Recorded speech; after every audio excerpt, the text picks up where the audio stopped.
elected a narcissist reality TV star as our president. This is a massive, crushing, screeching stop sign. Like, everyone needed, in my opinion, should just stop what you're doing and just figure out what just happened.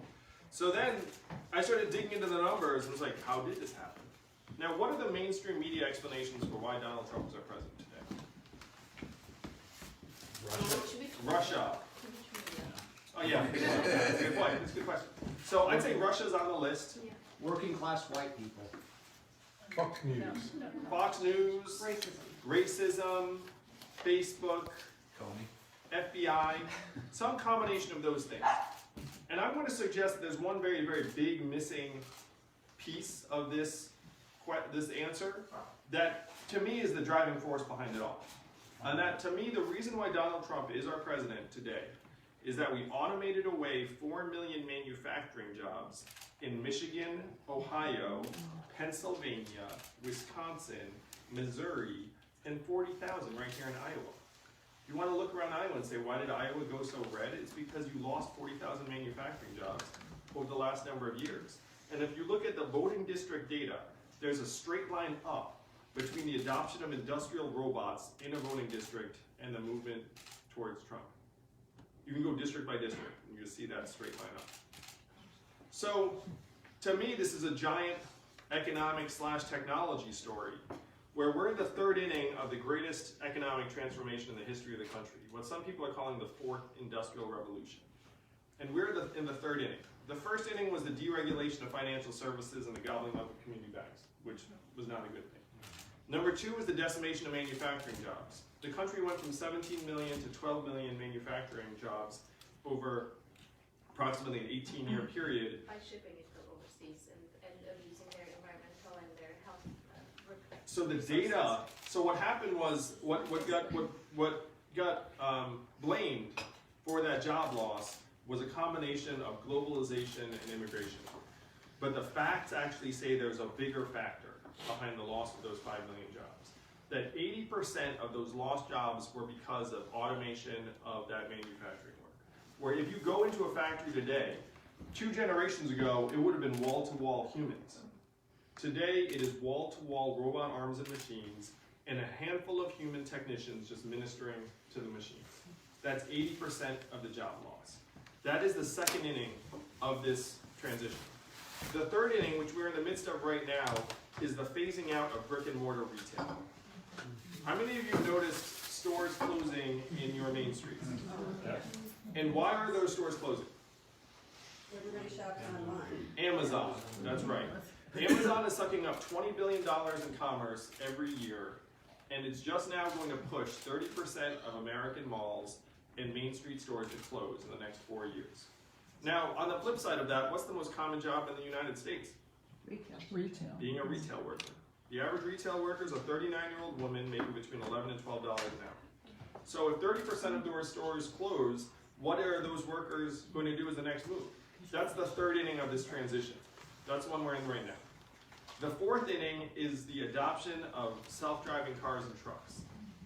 The most common job in 29 states in this country being a truck driver. Just at Iowa 80, the biggest truck stop in the country, in Davenport, they say 5,000 people stop there every day. I have friends in Silicon Valley who are working on trucks that can drive themselves. Now, why are they working so hard? For the money.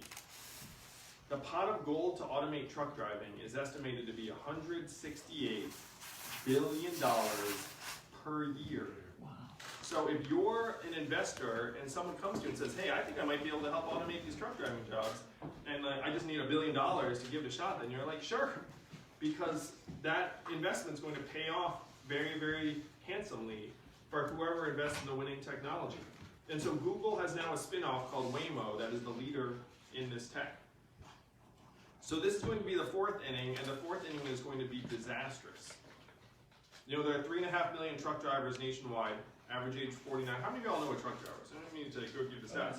Like, you know truckers, and you also know it's one of the best paying jobs for blue-collar workers, like making $50, $60, sometimes $70,000 a year.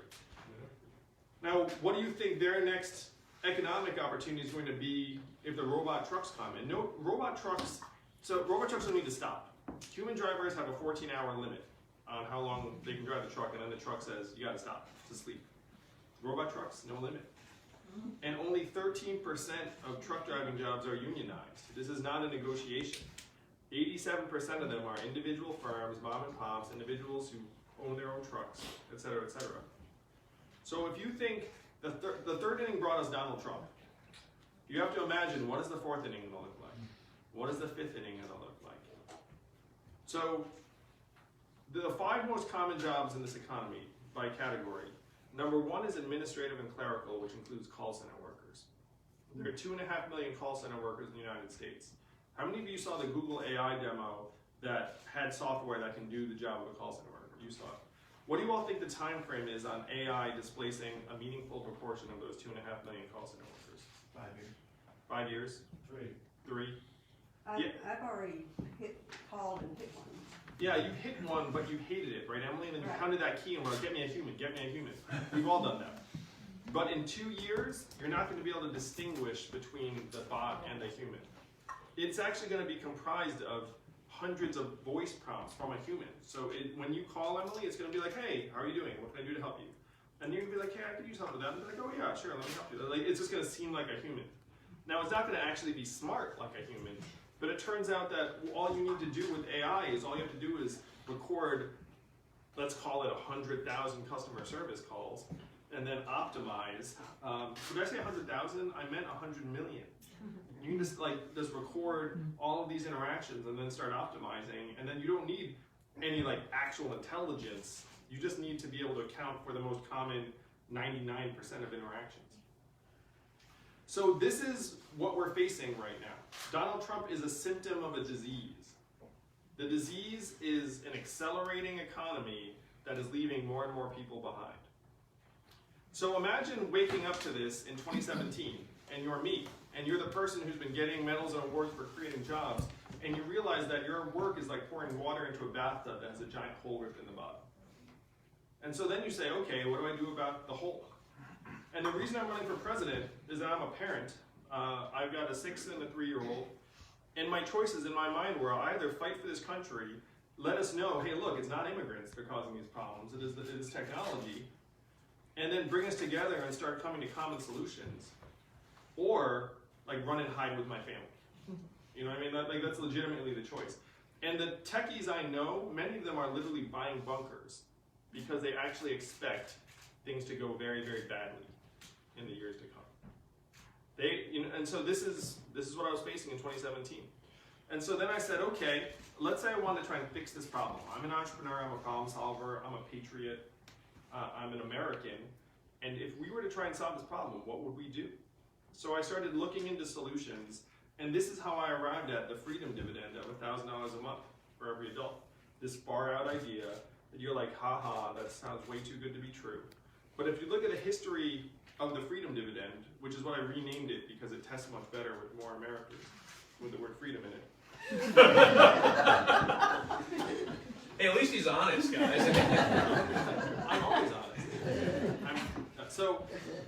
So if you look at this idea, Thomas Paine was for it at the founding of the country, called it the citizen's dividend. Everyone should get a dividend as a citizen of the United States. Decades later, Martin Luther King championed it. 1967, the year before he was killed, he went around saying guaranteed minimum income is necessary for Americans. In the same era, Milton Friedman, the conservative economist, and 1,000 other economists signed a study saying this would be great for America. And there was so much consensus around it that it passed the House of Representatives twice in 1971 under Richard Nixon, called the Family Assistance Plan. And the only reason it didn't become law was that Democrats in the Senate wanted a higher income threshold. And then, unfortunately, opportunity was lost.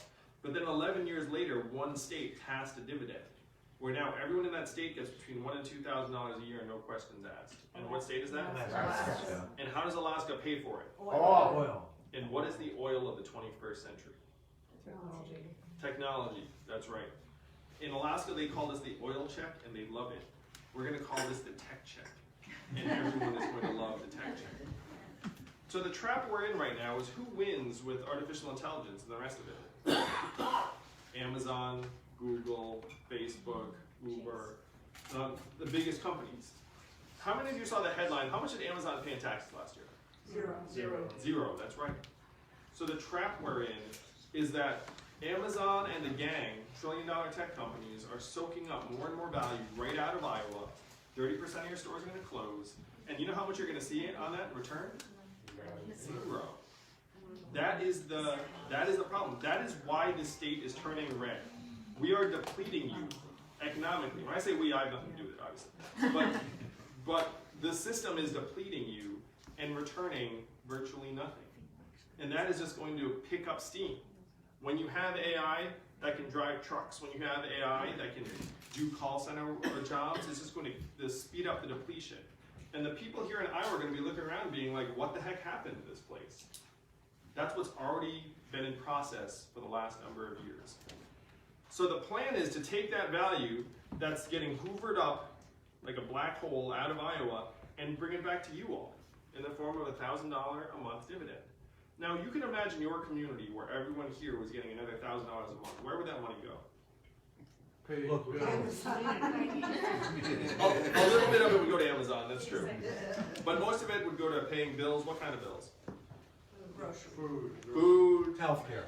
healthcare, Student loans. home repairs, car repairs you've been putting off, school loans if you have kids, like on and on. A lot of that money would stay right here in Iowa. It would create over 40,000 jobs here in Iowa because we'd be pumping about $16 billion a year into the Iowa consumer economy. And that money would circulate over and over again through the economy. It would rebuild Main Street businesses. It would prevent the 30% of stores from closing because if you're serving people in the community and you all have a bit of extra money, you probably don't mind the extra night out or paying for tutoring or all the rest of it. So that is the revitalization. I spoke to all of the Democratic state legislators in Des Moines last month, and someone came up to me and said, this is the only thing that I've heard that would actually help rural Iowa. Because they say we're a predominantly rural state, and the rural areas of Iowa are just emptying out. Like, mechanizing the agriculture jobs, the kids are leaving, like, what does the future hold? And they said, this is the only thing we've heard, this dividend, that would actually turn things around. Other politicians will talk about broadband access and some other things that are just going to nibble at the margins of the problem. So How is it funded?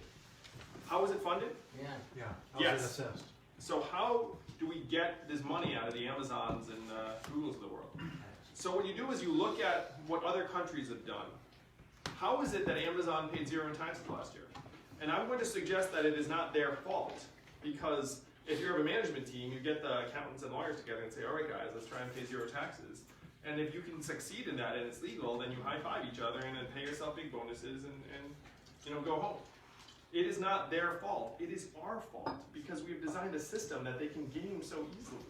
And it's not just them. Netflix also paid zero in federal taxes last year. You can go down the list. The effective tax rate for Amazon over the last 20 years, 3%. This was not an anomaly.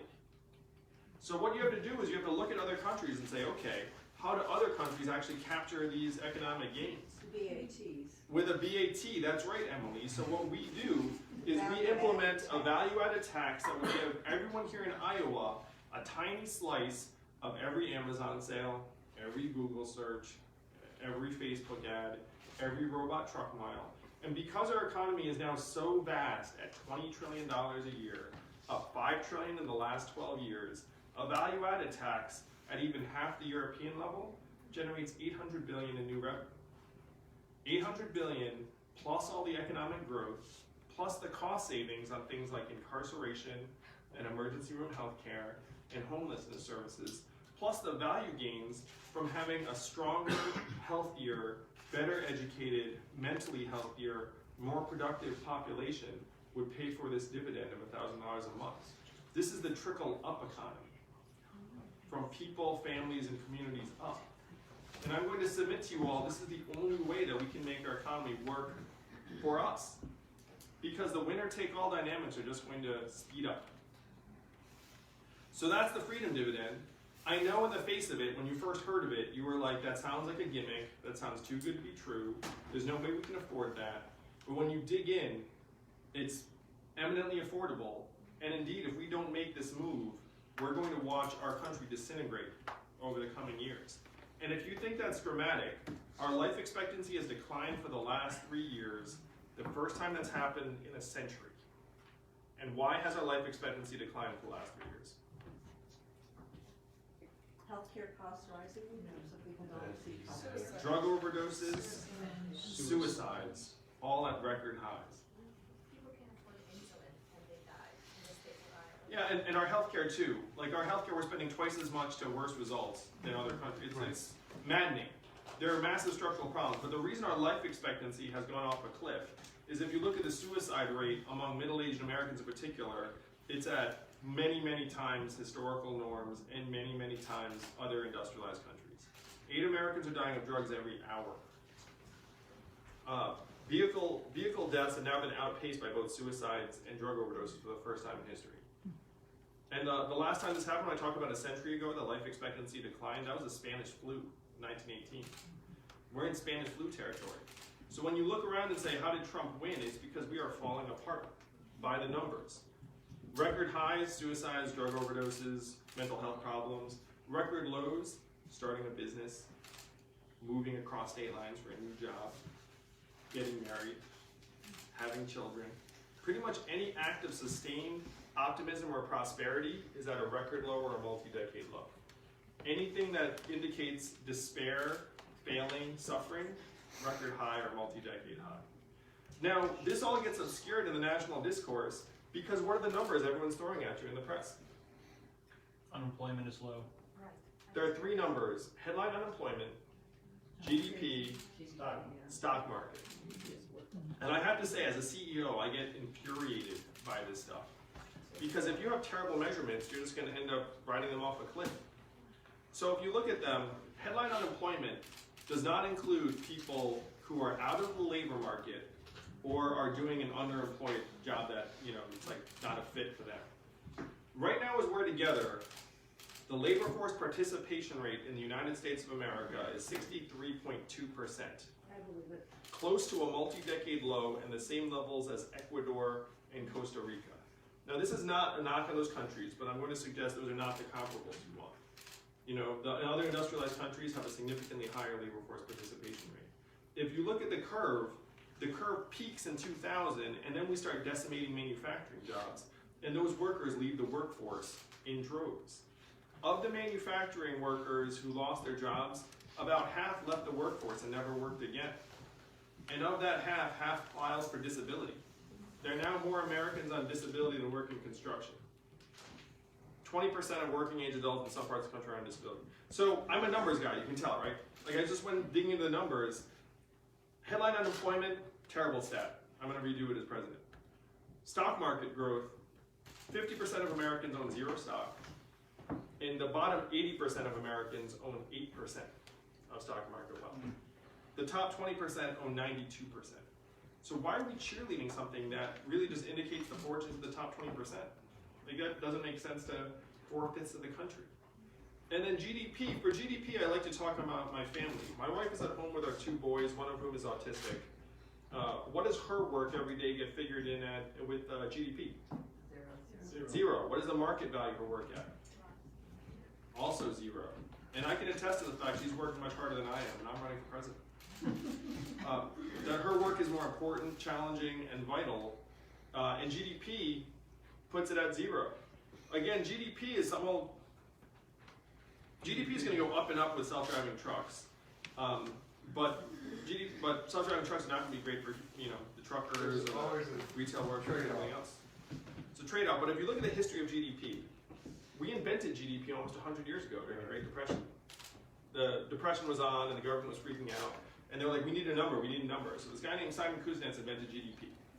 And then he said a few things. He said, number 1, we should not use this as a measurement of national well-being because it's really bad for that.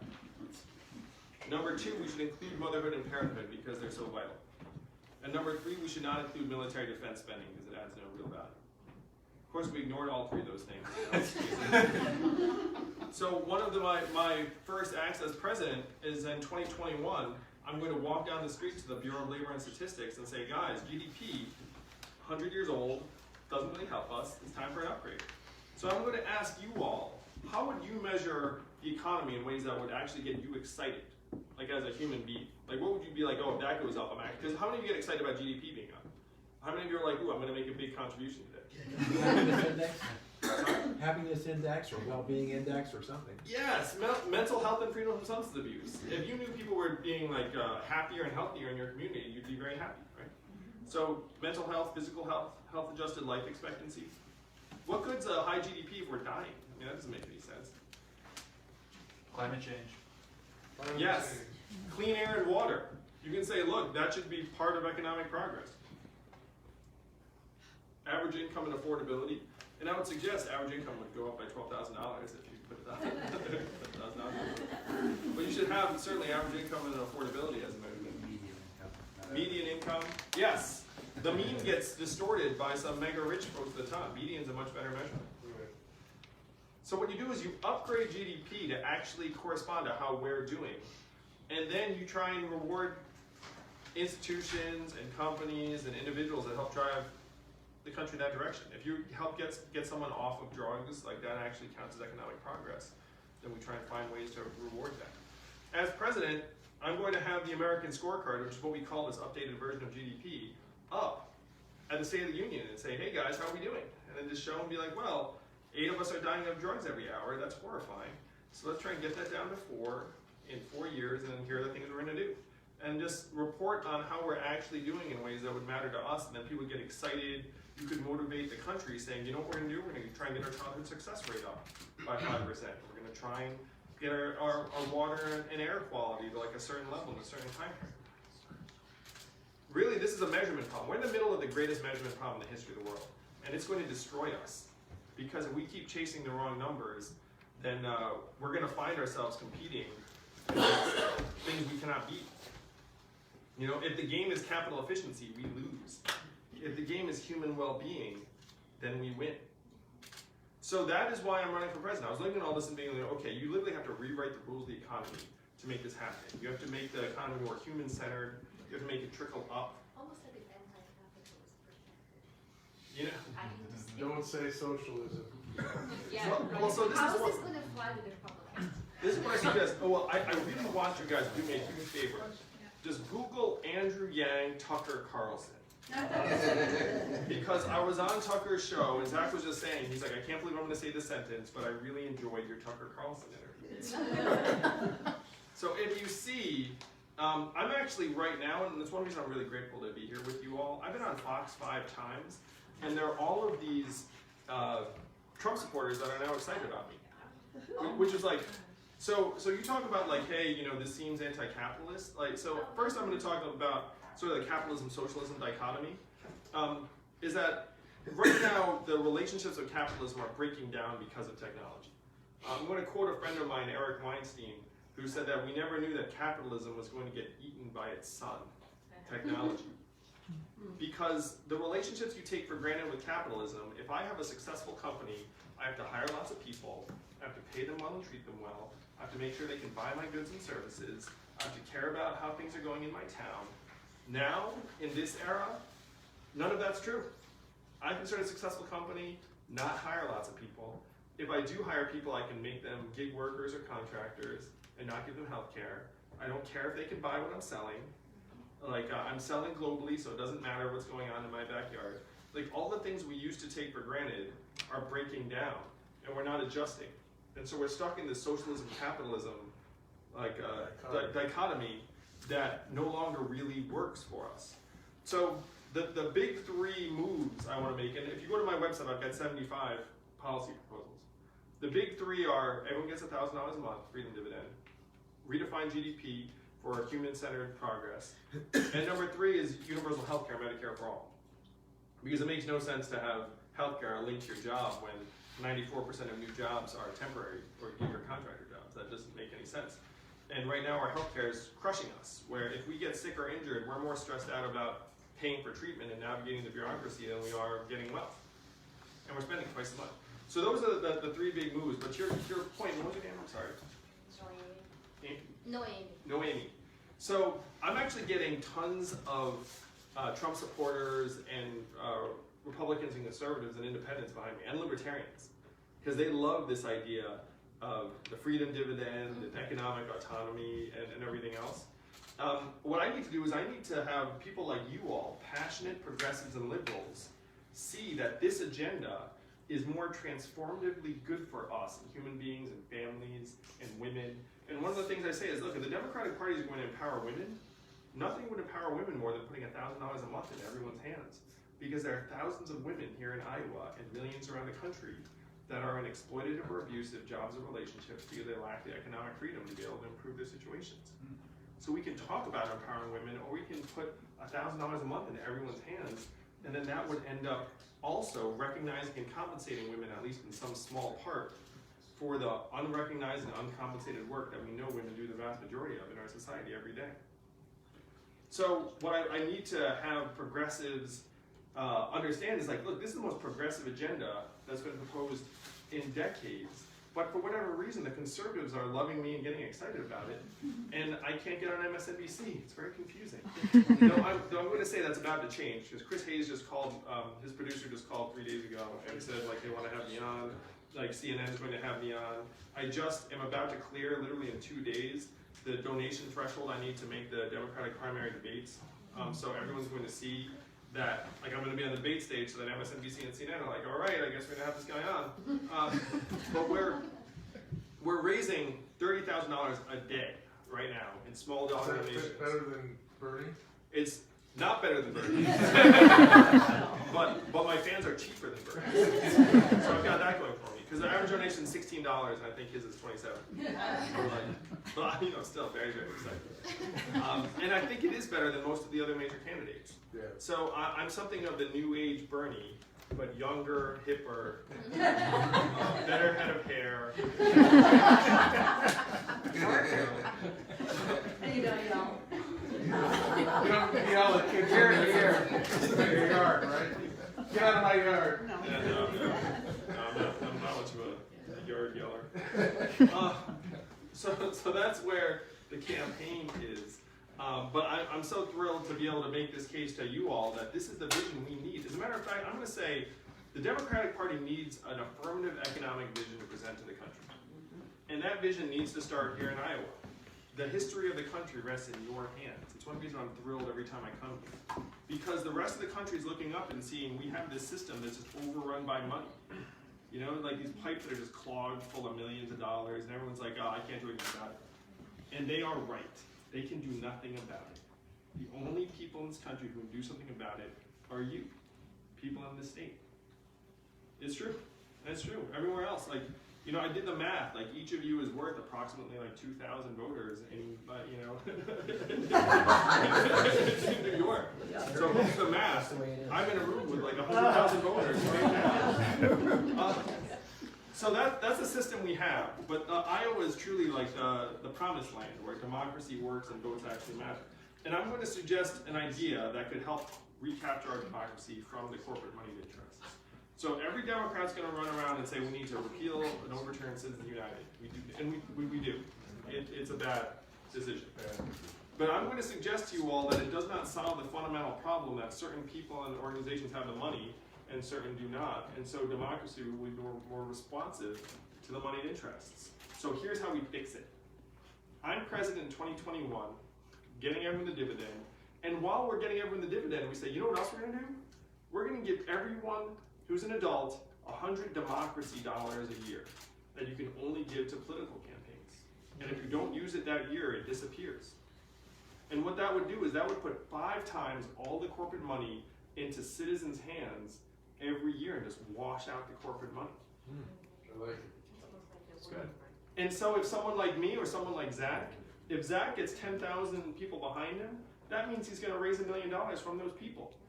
It's not that Zach gets 10,000 people behind him and then he has to find someone else to give him the money, which is the system right now. The system right now is there are 2 different conversations, and that's why you have these politicians who just lose their way. And I will tell you, I've called rich people and asked them for money, and it is soul crushing. And I never want to do it again. And with your help, I will never have to. But this is before the internet discovered me. Now they're getting this like money. But before that, when I was just like roaming the earth, I was like, oh man, I gotta pay John. I gotta call someone and like give me $500 or whatever it was. So it was that fun. And then like they treat it like their $1,000 like the biggest deal in the world. I'm like, come on, man. You gotta be kidding me. Anyway, so We can fix it. So while we're doing the dividend, we give everyone democracy dollars, and we start structurally reclaiming this economy, this society. We have to make it human-centered. So this is, to me, not anti-capitalist. It's an evolution to the next stage of capitalism. And it is vital. It is necessary. We have to start building an economy that revolves around us and works for us. So I'm going to close by saying, look, Donald Trump's our president today because he got a lot of things right. But his solutions are all wrong. His solutions are all backwards. His solutions were build a wall, turn back the clock, bring the jobs back, and instead we have to turn the clock forwards. We have to start evolving in the way we see ourselves, the economy, and work and value. And I'm the man to beat Donald Trump because the opposite of Donald Trump is an Asian man who likes math. So we'll have to take some questions.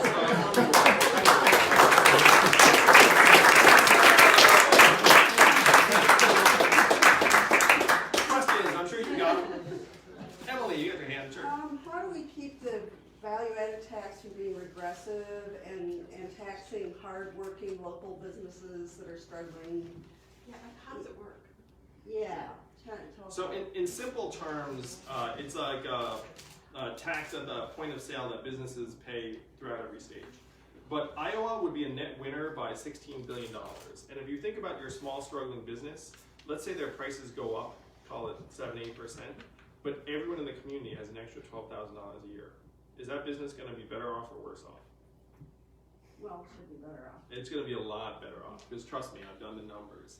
And a place like Iowa, it's going to benefit 40,000 extra jobs, increase the size of your consumer economy by 12 to 15%, and also make your economy much more dynamic, because people can move around more, like people would have the more freedom and dynamism. Explain more what a value-added tax is, because so when you hire, you're pretty wealthy and you hire a bunch of lawyers to sue people, right? You have to pay taxes on those services too, right? With the value-added tax.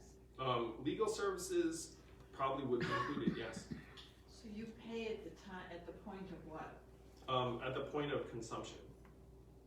Point of consumption. And it's the person who's giving the service who pays. It's the person who's giving the service who pays, yes. And sometimes they pass along a significant proportion of it to you, the customer. Sometimes they pass along some of it, like that's the determination that most businesses will make. Andrew, can I give a very quick example that might help? Sure. Kind of elucidate. So my sister and I sell playing cards. This is not an advertisement.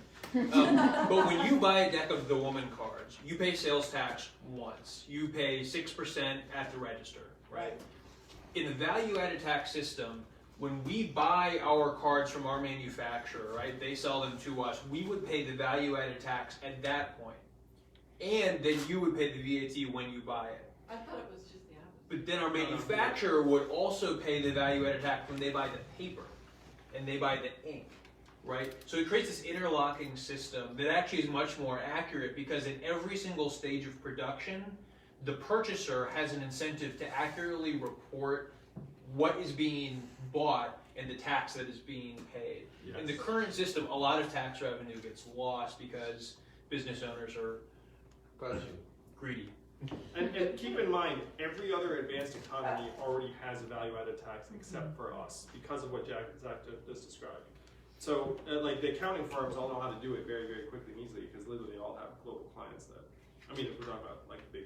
Would there be a wily way that people could get out of it like they do now with taxing? It's, as Zach described, it is very, very difficult, almost impossible. Especially because we are the biggest consumer market in the world. Right. So whenever someone sells to us, we're essentially going to have a slice of that. It's going to come to our hands. So it's basically a sales tax, but it affects every step of the manufacturing process. That's a way to think. It might make $1,000 less. Yes, but if you run the numbers, if your income gets increased by $12,000, then you have to consume, generally speaking, let's call it for simplicity's sake, you would need to consume like $140,000 or $150,000 worth of stuff in a given year to somehow be behind on this, and that applies to approximately 5% of the U.S. population. In the state of Iowa, it would probably apply to something like 1 to 2%. So, yeah, Ed. Andrew, on your website, you do a nice job generally talking about your policies. do you have staff that could boil that down so that for us to really, for anyone here or in the state of Iowa to help you, they have to be able to communicate those in talking points Yes. that will talk to Iowa voters? Would you have staff that could break that down so that folks in different states could actually get the word out? Oh yeah, and that's what we want to equip everyone with. I'm going to quote a rapper in Atlanta who I thought was helpful in this regard. He said, "I don't know who Andrew Yang is, but he wants to give me $1,000 a month." Yeah. No, that's a bit of a joke. It's a bit of a oversimplification. But yeah, we need to equip you. We have some literature, and to the extent that the literature doesn't work for you when you have these conversations, then we'll keep on iterating. But the literature is okay to pretty good. Now, I've got one thing that is going to strike some of you as the best thing in the world, and others of you will be like, "What?" Which is I have copies of my book for everyone here. And so the book is obviously not very good conversion because you're not going to be like, read this book. but it goes through some of the facts and figures that I went over with you today about why we're in the midst of this transformation and then why this plan makes sense. So that's an unrelated point to what you just asked. Sure. We do have we have a volunteer kit that does have a campaign synopsis and responses to common objections. So if folks are interested in that, I can email it out to you all after after this event. Yes, I'm sorry. And then also as a follow-up, just Sure. you have to get used to this because there was a follow-up question. What will it take to get a town hall meeting with CNO?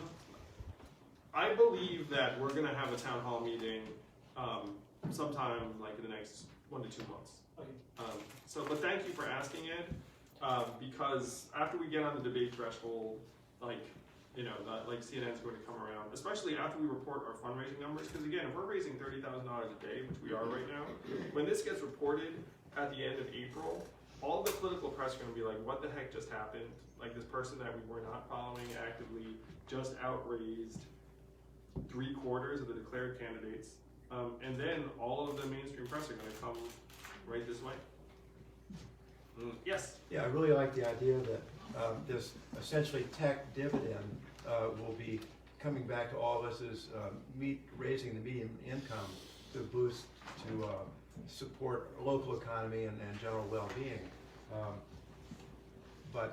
Let's see, the dividend, I know that we've really got to get a handle on climate change, and we need a really effective climate solution that's bipartisan, and it's got enough support from Republicans and Democrats to Yes. overcome a veto. Yes. So I wanted to ask what you thought about carbon fee and dividends, because then you're putting a price on pollution that could increase the cost of carbon fossil fuels, moving us to green renewable, and send the dividend back to all of us. 100% yes. I love the carbon fee and dividend. We need to have companies that are polluting internalize that cost instead of just loading it on us. So I'm for a massive investment in infrastructure that's more renewable and sustainable, that will create jobs. I'm for rejoining the Paris Accords. I'm for all of the Green New Deal in substance. The thing I'm going to suggest, what's your name? John. Hi. The thing I'm going to suggest is that the issues we're discussing are very much interlocked. Right. Because right now, if you have a country where 57% of people can't afford an unexpected $500 bill, and 78% are living paycheck to paycheck, and you go to them and say, "Hey, we need to address climate change," a significant proportion of them will say to you, "I cannot pay my bills. The penguins can wait in line," or something obnoxious. Maybe they'll think the second, but they'll say they can't pay their bills. So what we do is we get the economic boot off of everyone's throats and say, "Hey, your future's assured, your children will have an okay future too." And then you say, "Now we need to address climate change." More Americans will say, "Yeah, we do. That's a massive problem." They're all related. The mindset of scarcity is keeping us from being able to activate around these big future-oriented problems, because if you just have your head down and just watching your feet, then it's hard to get consensus on big moves towards climate change. But I'm totally with you. Climate change is existential threat 1A. After everything I'm talking about here with the automation of jobs, the 4 warmest years in U.S. history or world history have been the last 4 years. So it doesn't take a genius to be like, "Oh, yeah, that means that climate change is about to become even more serious." Follow-up question, what do you think about a carbon fee at the source at the right level of carbon pricing so that that would quickly get us to green renewable, but at the same time it's acceptable politically, and it wouldn't put too much of a hit on the economy. Yeah, I love that, and there's bipartisan support around that. There are Yeah. Republicans that really like that. I hope enough. Quickly. So one thing I'm going to just advertise to you all is that I'm giving $1,000 a month to a family in New Hampshire just to illustrate that money helps make people's lives better. And I'm now doing the same here in Iowa. So if you know any family or individual that would benefit from getting $1,000 a month, just go ahead to yang2020.com and nominate them. You have to do a search for like Iowa, I believe, or Iowa Freedom, something along those lines. The odds of the individual you nominate getting the $1,000 a month are pretty high because we don't have that many submissions. Here in Iowa, we have something like, I don't know, I'm going to say somewhere in like the double digits. So if you want someone to really owe you a very big favor, please do nominate them. But what happened was when I did this in New Hampshire, then the local press and the national press wanted to talk to the individual and family concerned. Then just open someone's eyes when you say, hey, we want to give everyone $1,000 a month. Everyone's like, ha ha ha. Then it's like, no, that person has got $1,000 a month. They're like, what? Then they look around, and then they look at him being like, yeah, of course it doesn't hurt the person. Like, it's like, if you say it happens to everyone, there's like this knee-jerk reaction that it's somehow going to hurt you. So why? But then what happens is with like one person, they're like, of course that helps them, and as a matter of fact, I don't want that. Yeah. How are you going to get the very millennials involved? Oh, they're coming my way, I'm happy to say. So Zach was just talking about this. Where'd Zach go? Anyway. Oh, there you are. So the millennials are just now discovering me because now we've got this like internet meme presence and stuff. It is so weird, but the young people, there's a certain subculture of them that just like love that stuff, and then it's just gonna spread like wildfire to the rest of them. It's a little weird. It's a little weird, and there's an article. It was like apparently Andrew Yang's campaign did nothing to catalyze this, but then it just sort of happened. So we're gonna build this really weird coalition where I'm getting like Tucker Carlson viewers and like disaffected Trump voting Republicans and independents and libertarians and soon the young people. And the big missing piece for me are Democrats and progressives. And it just blows my mind because I'm literally just trying to give everyone money, which you'd think that we'd be kind of for. And I worked in the Obama administration. I've been a Democrat my entire freaking adult life, and then for whatever reason, Democrats are looking at me like I don't know what. Like there's like some kind of mistrust. Like, oh, he's like a business guy. I spent the last 7 years running a nonprofit that I started. And you know what the nonprofit did? It trained young people. I just like hung out with 20-something-year-olds the last 7 years. So anyway.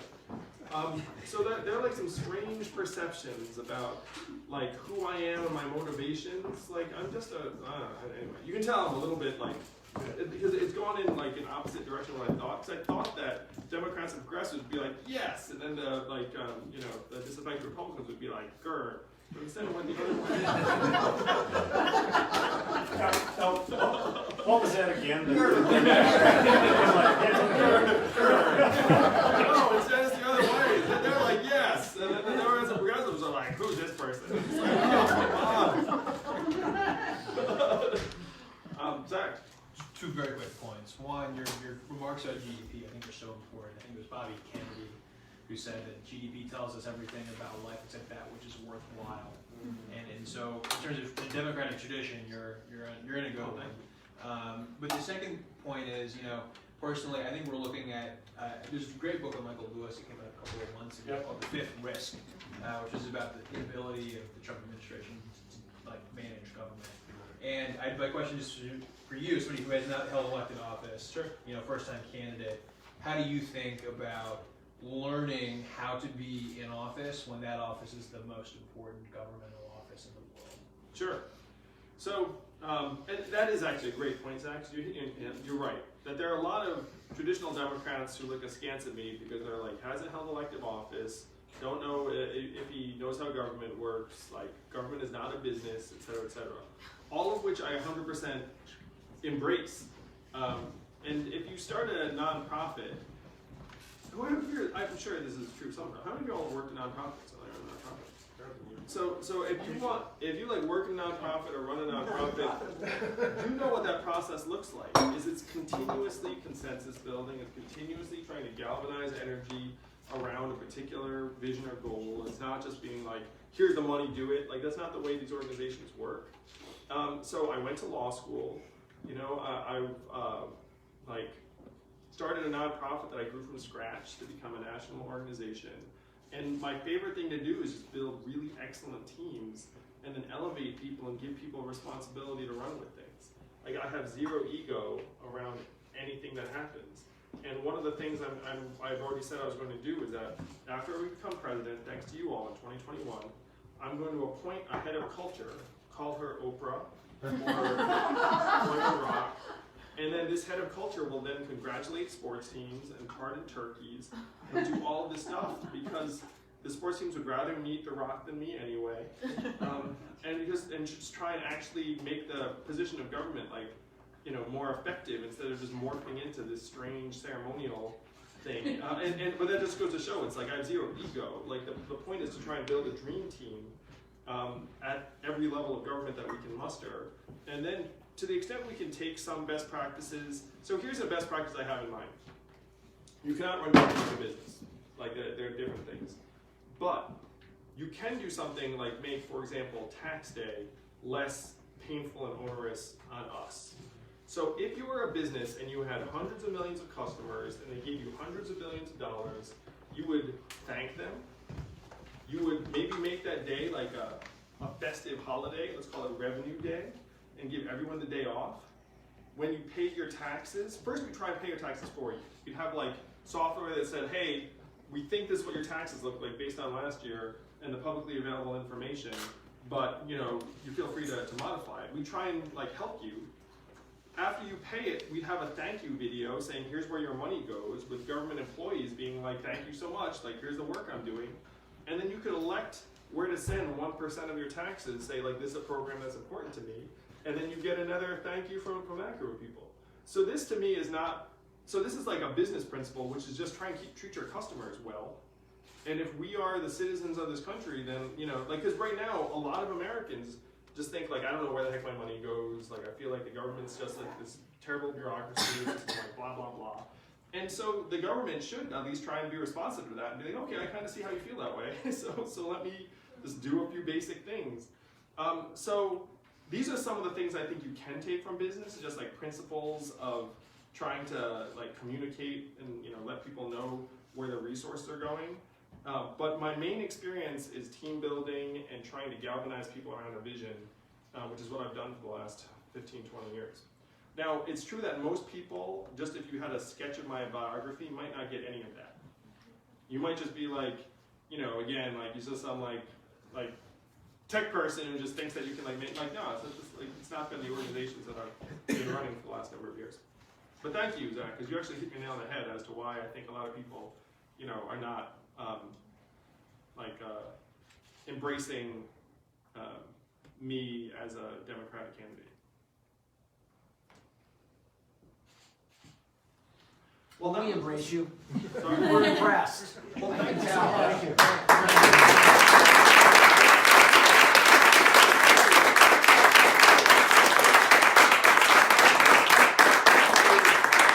Thank you. So the message is I need to bring Zach Walls with me everywhere. It's a deal. Well, again, thank you for coming. It's been a delight and inspiring.